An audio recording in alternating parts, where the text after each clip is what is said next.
Lebih daripada 10 mayat dijumpai dekat Sungai Kelang. Oh my god. Kalau korang baca headline je, tak baca artikel, korang akan rasa, wow, kes bunuh apakah ini? Mengapakah Kelang terlalu darul Colombia? Sebagai orang Kelang, dari kecil kita tengok sungai tu warna air teh tarik. Ada kepala buaya, ada peti ais, ada bangkai kereta karat, ada motosikal, ada tilam, ada katil, ada tong chemical, dan ada mayat daripada air kecil ya. So the million dollar question is, why? Sungai Kelang ni panjang dan dia bukan hanya dalam lembah Kelang je. Sungai Kelang ni all the way daripada Gombak, masuk ke KL, masuk ke Shah Alas, sampai ke Kelang, sampai ke laut. Mengalir daripada Kuala Lumpur melalui Selangor sampailah ke Selat Melaka. Panjangnya kira-kira 120 km. Jadi kenapa benda-benda ni timbul? Sebab kerja-kerja pembersihan sedang dilakukan oleh Kerajaan Selangor. Plannya nak bersihkan sungai, tapi macam-macam diorang jumpa. Imagine kalau tak buat, tak tahulah berapa lama benda tu dalam sungai.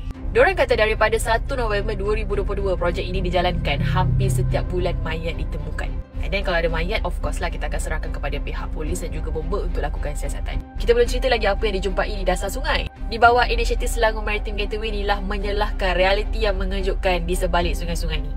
Dah lebih daripada 900,018,936 meter padu bahan korekan macam endapan, sampah, bahan batu yang dikeluarkan daripada sungai. Maksudnya dekat sini, ini bukan hanya projek untuk membersihkan sungai, ini juga adalah projek untuk melebarkan sungai. Daripada lebar 50 hingga 60 meter, diluaskan kepada 80 hingga 100 meter dan juga dikukuhkan tebingnya. Ini adalah sebahagian daripada sistem tempatan banjir. Kalau korang ingat, ini juga adalah kes landasan lumayan sedia berhad yang dimainkan oleh pembangkang masa PRN hari tu. Katanya Kerajaan Selangor sakau lah bagi Vincent Tan 700 juta lah. Panjang lah ceritanya, hujung ceritanya lepas tu Sanusi minta maaf sebab fitnah. Inilah kes tu. Walhal kalau korang stop main politik kejap, fikir projek ni ditambah kapasiti sungai, dia cegah banjir kilat, dia pulihkan sungai. At the end of the day, kita dapat jadikan Sungai Kelang sebagai satu aset sumber air dan ekosistem yang baik.